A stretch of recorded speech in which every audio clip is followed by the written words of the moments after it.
Hi there. I hope everything's going well with you today. And I'm seeing some little movement back there, so she may come out, and who knows? She may not. Anyway, um, and for those of you who noticed the bangs, I found them terribly annoying, so I may have to try them again, but we'll work on the bangs. We'll see what happens. Anyway, uh, at this particular moment in time, if you've been following me along in this particular little series, you've gotten some options for the behavior that you want to change. You have the behavior you want to change, and you looked at a couple of things and you've got some options of what you can do instead. So let's talk about something that's called FMEA, or failure mode and effects analysis. This is something businesses do to check out their different options. Some of you may have heard about it, may even do something like this at work. But the basic idea of it is to take a look at those options. So you don't want to eat your Doritos watching Netflix, so you're trying to do something different. So you picked up a different, set of options. Maybe you picked up something that's going to be a little healthier. The first thought I had was celery stick, and I still seriously doubt that anybody decided to pull up celery sticks instead of Doritos, but let's just go with that for the sake of argument, or not argument, but discussion in this particular case. So let's just say you picked up the celery stick instead. So what you're looking at is then basically asking questions about what would happen if, essentially. So you're saying, what if I didn't do away with the Doritos? What would be the worst case scenario? What would be something that could conceivably go wrong if I chose this? So you're looking at that and you're asking that for the Doritos, you're asking that for the celery stick, and so you're asking that maybe for perhaps if you just said, what would happen if I didn't eat anything? So there we've got three options right there. So you would be going through and looking at all the different things that could conceivably happen if you chose one of those options. For example, if you continue to eat the Doritos, what's likely to continue to happen? You're probably going to gain weight. It's probably going to impact your health in some way, shape, or form. You may not feel good about yourself because if you're picking that up as a behavior you want to change, you're probably wanting to do it because you don't like the behavior, so you're trying to change it. So if you continue to do it, your self-esteem to some degree may diminish. So in other words, you're looking at, okay, if I keep this behavior, what's going to happen? What's, in a sense, the worst case scenario? What are you're kind of like just listing the different options. If you're going to not have any kind of food, what's going to be the issue? That could be good in some respects, but if you say, let's say, go through and you normally use Doritos to watch, a movie or something like that, and you don't eat, are you going to get up later and as soon as it's over, you're going to go up and just shove food in your face? That's probably going to be counterproductive. So you're thinking in terms of what's going to happen. Would somebody try to tempt you and say, oh, you're not eating anything, try this? What are going to be the options that could conceivably happen if you chose not eating anything while you're watching Netflix? And you can go through, whatever's going to happen with you. Using the celery stick example, and I admit that that's not the best in the world, but let's just go with it for this particular, again, statement. You could say something like, okay, so you got the celery stick. Well, maybe in a case it is a good example because you're going to sit there and say, I'm looking at the celery stick and I just don't want this. This is not appetizing. I don't know this. It's the Doritos. It's this.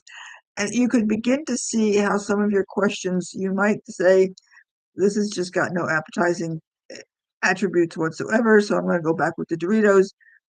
And then you could say, well, I thought about it and I made some options and blah, blah, blah. So in other words, what you're going to be doing is taking a look at those options and looking at not only the worst case scenarios, but the good things that could happen as well. So even though there may be conceivably something decent that happens with the Doritos in the next flicks, however, is that good going to be essentially worth your while to continue doing that behavior? So you might have one good thing and 10 things or 10 bad things. So in a sense, it's a pro and con list, so to speak, if you want to look at it that way. So that you're going to recognize that some things, like the celery stick, may not necessarily be the greatest thing in the world, but it may have more benefits than the Doritos, because maybe perhaps could be all you want is just something crunchy. You just want to be able to have something. The celery stick in that case could work out quite well. If basically what you're after is just something crunchy. Um, I happen to like crunchy. I don't have much of a sense, well, with my allergies, I don't have much of a sense of taste. And so crunchy tends to be something that I look for because I go more for the texture. So in that particular case, I can't say that I would necessarily choose celery over Doritos, mind you, but it is a possibility because maybe if I'm watching a movie, I'm not really the Doritos because I'm just putting food in my face, and all if I'm doing is just doing it for the crunch, the celery might work out quite well. You follow where I'm going with this? Because initially, as I said, when I started this whole thing, I really didn't think that was going to be an option. But later on, as we're talking about it, it could conceivably be something that would actually be beneficial and that wouldn't be that bad at all once you think about it, if you recognize the fact that all you're doing is going for crunch. Now, if you're going for taste, may not be something because then you might be wanting to put something in the celery like peanut butter or cheese, which may or may not be better for you. Again, that's an option. You're looking for the different things that could happen should you choose whichever behavior you decide to choose. Okay. Now, the other thing you could ask is a bunch of questions about um, how much you feel without the Doritos, how much you feel without the celery, how might you feel without anything else at all.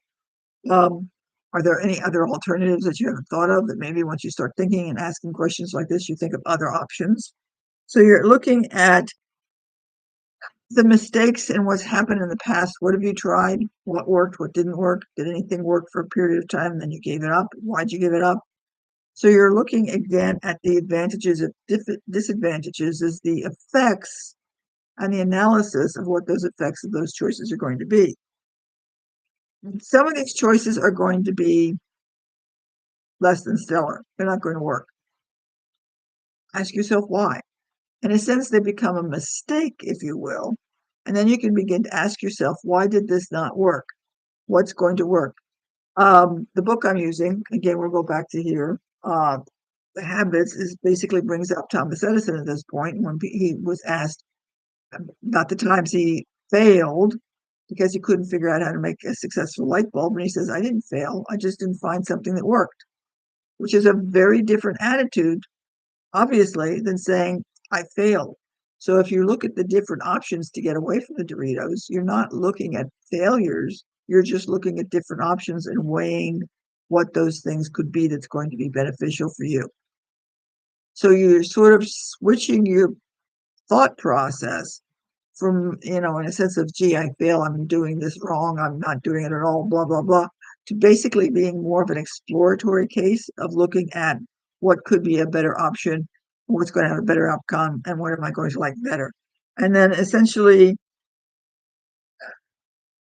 what's the risk of doing something or not doing something? So what are the risks of continuing with the Doritos? What are the risks of not doing anything? So that you're starting to weigh all the different options you've got and taking a look at different things until sooner or later you come up with something that might work. Now, this sounds like a whole heck of a lot of trouble, yeah, but you could probably do this in 5 or 10 minutes max. To some degree, you could already understand that you're going to take a look at certain things like the celery. You might say, yeah. Some people might look at it and say, oh, gee, I could put peanut butter in this. Peanut butter on celery might be better for you than the Doritos. Perhaps could be, but you can investigate that particular scenario, could you not? So then you've got a couple of different options, and you're going to look at that and say, well, maybe this might actually work. There was something when I was a child or something, they put celery and they put peanut butter and they put raisins on it. I think it was ants on a log or something, if I remember. This goes back way in ancient history. And so this might be something that could actually be beneficial to you or more beneficial to you than what you're currently doing. And that we just did that in a few minutes that seriously, I did not have that idea in my mind when I started this. Totally did not at all. Not even sure where I came up with the celery. So that's the whole point to this particular exercise. When you start thinking about these things, you don't know where your mind's going to take it because it's going to start one thing is connected to another, connected to another, connected to another. And you may end up with a really good idea that says, hey, I can do this. I like this option.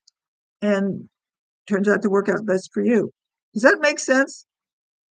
Because it's really just looking at the different options you've got and finding something that's going to work, and to some degree convincing you and explaining and getting your head to realize that this is a better option than something else.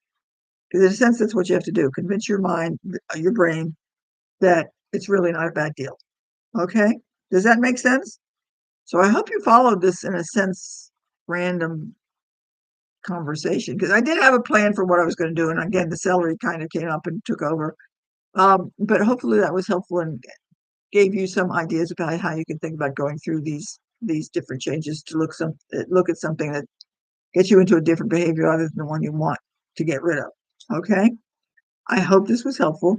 Let me know if anybody have heard about the peanut butter with the raisins. Let me know, because it's like, where did I, that came from way back here. So anyway, I hope you have a good day and a good week, and we will chat with you later. Bye.